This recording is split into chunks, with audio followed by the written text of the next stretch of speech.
طالبانو یو ځل بیا له افغان حکومت څخه هرکلی کړې ده.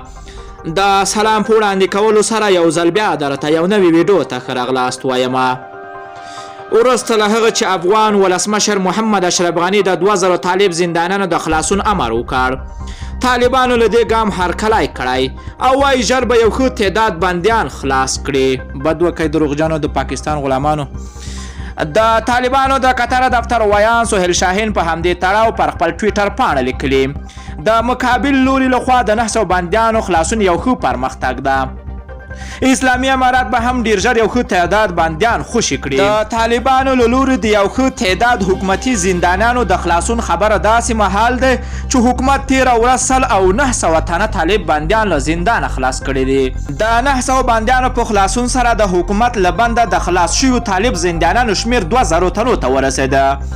حکومت وروسته له هغه د طالب زندانیانو د خلاصون لړۍ بیا ځلې پیل کړه چې طالبانو د اختر په مناسبت 3 ورځني اوربند اعلان کړ او خپل جنګیالي له تعرضي حالات څخه راوګرځول. دا په داسې حال کې ده چې ولسمشر غني د طالبانو په وړاندې تعرضي عملیاتو امر کړی و.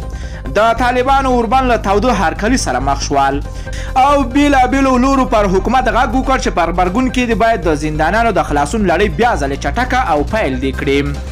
بل لوري ته طالبان وایي که 15000 طالبان زندانیان خلاص شي دوی تیار دي چې له افغان حکومت سره خبرې بیرته پیل کړي.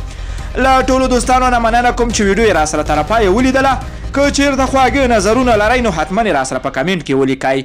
که غواړئ له همداسې تازه او دقیقو معلوماتو خبر شئ د پښتو اپډیټ چینل حتما در سره سبسکرایب کولی شئ.